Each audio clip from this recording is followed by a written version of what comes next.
మత్తయి సువార్త 9వ అధ్యాయంలో 22వ మాట, 22వ వచనం. యేసు వెనకకు తిరిగి ఆమెను చూచి, కుమారి ధైర్యముగా ఉండుము, నీ విశ్వాసము నిన్నేమవుతుందంటే స్వస్థపరుస్తు. మీరు ధైర్యంగా ఉండండి, స్థలం మీదవుతుంది. మీరు ధైర్యంగా ఉండండి, ఇల్లు మీరు కడతారు. మీరు ధైర్యంగా ఉండండి, మీ పిల్లలకి దేవుడు పెళ్ళిళ్ళు చేస్తాడు. మీరు ధైర్యంగా ఉండండి, సేవను దేవుడు దీవిస్తాడు. మీరు ధైర్యంగా ఉండండి, మీ సంఘాలు దేవుడు అభివృద్ధి పరుస్తాడు. మీరు ధైర్యంగా ఉండండి, విశ్వాసముగా ఉండండి, దేవుడు స్వస్థపరుస్తాడు. గట్టిగా స్తోత్రాలు తెలీదా? గట్టిగా చప్పట్లు కొట్టి గట్టిగా దేవుని నామాన్ని మహింపరుదా.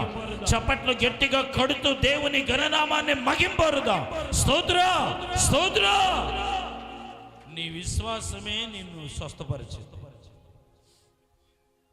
ఎలాగా? అందరు చెప్పండి. దేవుడు స్వస్థపరచాలంటే మనం ఎలా ఉండాలి? మనం విశ్వాసంగా ఉండాలి. మనం ఎక్కడికి పడితే అక్కడ పరిగెత్తితే కాదు, కానీ మనలో ఏముండాలి? స్వస్థత కార్యాలు జరగాలంటే మత్తయి 10:1 చూడండి. పిలిచి వెళ్ళగొట్టడానికి ప్రతి విధమైన రోగమును, చిన్న రోగమే వారికైనా లిమిట్, చిన్న రోగమేనా, కడుపులో కనపడిన గడ్డలు ఏనా, ప్రతి విధమైన వ్యాధిలో, అనారోగ్యములో స్వస్థత కలగటానికి దేవుడు ఏం చేశాడు? అక్కడ శిష్యులకు అధికారం ఇచ్చాడు. దేవుడు ఏమిచ్చాడు చెప్పండి? అధికారం ఇచ్చాడు. దేవుని వాక్యములు మనం చూస్తున్నాం. అరవకానిలో ఒక దెయ్యం పడితే అది రాజస్థాన్ దెయ్యం. అది తెలుగు ఏమొచ్చింది దానికి? వారం రోజులు ఇబ్బంది పడ్డా. నిజం, అబద్ధం చెప్పడు సేవకుడు. వారం రోజులు ఇబ్బంది పడ్డా, తర్వాత బయటపడింది. హిందీలో మాట్లాడుతుంది. ఏదో బట్లరీ హిందీ ఇంగ్లీష్లో మాట్లాడాను, అర్థమైంది, వెళ్ళిపోయింది. ఎలా వెళ్ళింది? ఏమని మాట్లాడానంటే, నేను ఈ మత్తయి 1 పెట్టి ప్రార్థన చేశాను. నువ్వు నాకు అధికారం ఇచ్చావయ్యా, నీ అధికారమును బట్టి ఏమన్నారు? దయ్యాలు లేవంటే లేవు. ఇది విడుదల కలగదు అనుకుంటారు కొంతమంది సేవకులు, వాళ్ళకి కలగదు. నా దేవుడు ఇక్కడ చెప్పాడు కాబట్టి నాకు కలిగిద్ది. నాకు అధికారం ఇచ్చాడు. అధికారాన్ని బట్టి నేను అక్కడ ఆర్డర్ వేస్తే, నా మాటను బట్టి, నా రక్త మాంసాలు కాదు, కానీ నా దేవుడు ఇచ్చిన వాక్యములో ఉన్న శక్తిని బట్టి అక్కడ అధికారముతో ఆజ్ఞాపిస్తే అది విడుదల కలుగుతుంది. ఈరోజు దేవుడు ఆజ్ఞ ద్వారా నీతో మాట్లాడుతున్నాడు. నీకు అద్భుతమైన విడుదల నా దేవుడు అనుగ్రహించునుగాక. అద్భుతమైన శక్తి ఇప్పుడు దిగునుగాక. అద్భుతమైన ఆశీర్వాదముతో నింపబడునుగాక. రిబాల రాదోరికో సిందరిమా మమన దొరికలో రకంద రీతిరి బాబా బాబా షాదరి మానవ. మత్తయి 10:8 మనం చూస్తే, రోగులను స్వస్థపరిచి, చనిపోయిన వారిని లేపి, కుష్ఠ రోగులను శుద్ధులుగా చేయడి, దయ్యములను వెళ్ళగొట్టండి, ఉచితముగా పొందిరి, ఉచితముగా ఇవ్వడి. ఈరోజు జరగకపోవటానికి కారణం ఏంటంటే డబ్బులు.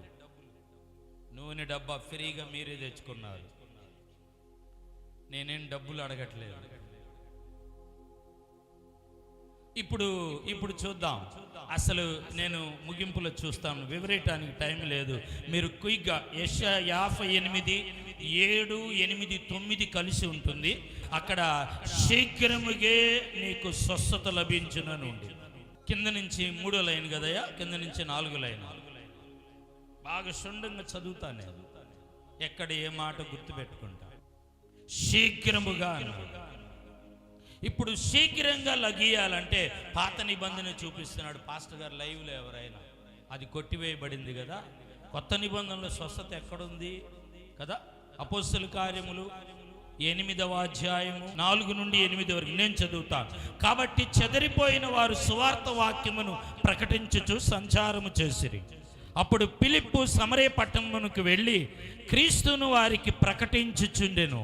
జనసమూహము విని ఫిలిప్పు చేసిన సూచక్రియలు చూచినందున అతడు చెప్పిన మాటల యందు ఏక మనస్సుతో లక్ష్యముంచగా. ముందు వాళ్ళు ఏం చేశారు? సువార్తను, వాక్యాన్ని నమ్మారు. తర్వాత వాళ్ళు ఏం చేశారు? వాళ్ళు మనస్సులన్నీ ఏక మనసు పెట్టారు. ఒకళ్ళ మీద ఒకళ్ళు వివాదం పెట్టుకోవాలా, కొరవలు పెట్టుకోవాలా, పగలు పెట్టుకోవాలా. వాక్యాన్ని విని వాక్యానుసారంగా నడుచుకుంటూ వాళ్ళు ఏం చేశారు? ఏక మనసుతో అందరితో పగలేకుండా సమాధానంగా కలుపుకున్నారు. అప్పుడు చూడండి ఏం జరుగుతుందో, నేను చదువుతాను చూడండి. అనేకులకు పట్టిన అపవిత్రాత్మ పెద్ద కేకలు వేసి వారిని వదిలిపోయింది. కొత్త నిబంధనగా ఇది, అపోస్తల కార్యం 2వ అధ్యాయం నుంచి కొత్త నిబంధన. 4 సువార్తలు కూడా కొత్త నిబంధన కాదు, ధర్మశాస్త్రం నెరవేర్పు. ఇక్కడ నుంచి చాలా సబ్జెక్ట్ ఉంది నా దగ్గర, డౌట్ క్లియర్ చేసుకోవాలంటే. సెల్లుల్లో పెట్టేవన్నీ నమ్మబోకండి. వాళ్ళు ఈ మధ్య ప్రియులారా, ఆ పార్టీ పేరు చెప్పను కానీ అందులో నుండి కూడా, ఆ పార్టీలో నుండి కూడా సేవకులు వచ్చి సేవకుల్ని కొంతమందిని ఇది కరెక్ట్ కాదని ఇప్పుడు కొత్తగా వాళ్ళు ఛానల్ ఓపెన్ చేశారు. పాస్టర్లే మళ్ళీ వాళ్ళు ఆ గ్రూప్ తయారు చేశారు. వీళ్ళని ఆ గ్రూప్ తయారు చేశారు. పక్షవాయు గల వారును కుంటివారు అనేకులు స్వస్థత పొందిరి, అందుకు ఆ పట్టణములో మిగులు సంతోషము కలిగిను. చప్పట్లు గట్టిగా కొడదాం. ఈరోజు ఏ అపవిత్రత ఉందో, ఏ అస్వస్థత ఉందో, ఏ అనారోగ్యం ఉన్నదో దేవుడు దాని నుండి ఆయన విడుదలను అనుగ్రహిస్తున్నాడు. ఎప్పుడంటే నువ్వు వాక్యాన్ని విని వాక్యానుసారంగా నడుచుకో. నువ్వు బాగుపడకపోవటానికి పాపం కారణం, పాపం తీసివే. నీవు అవిశ్వాసంలో కాకుండా విశ్వాసముతో ఉండు. అప్పుడు దేవుడు ఏం చేస్తాడంటే అపవిత్రాత్మ, అనారోగ్యము, బలహీనతను తొలగించి ఆ పట్టణంలోనే సంతోషమించాడు. ఎంత గొప్ప సంగతి! ఈరోజు నువ్వు వాక్యానుసారంగా లేవు కాబట్టి సెల్లుల్లో వాళ్ళు చెప్పేది రైటే. నువ్వు వాక్యానుసారంగా లేకుండా ఎక్కడ పడితే అక్కడ పరిగెత్తుతున్నావు. వద్దు, వాక్యానుసారంగా ఉండు. వాక్యం ఏం చెప్తుందో అలాగ చెయ్యి. వాక్యంను నమ్ము, రక్షింపబడు, పాప క్షమాపణ నందు దేవుని దగ్గర నిలబడితే అపవిత్రాత్మ పోతుంది. బలహీనత, ఏ బలహీనత అయినా, ప్రతి విధమైన బలహీనత మత్తయి 1:10 ఈ చిన్న జ్వరం, చిన్న తలనొప్పి కాదు. నీకు ఏ బలహీనత ఉన్నా పోయిద్ది ఈ రోజున. కాబట్టి మిత్రమా, మీరు ఏ బలహీనతతో వచ్చారు, ఏ అనారోగ్యంతో వచ్చారు, ఏ వ్యాధితో వచ్చారు, ఈరోజు పాపములు ఒప్పుకొని విశ్వాసం ఉంచండి ప్రియులారా. దేవుడు అద్భుతంగా స్వస్థపరిచి విడుదల కలుగు చేయునుగాక.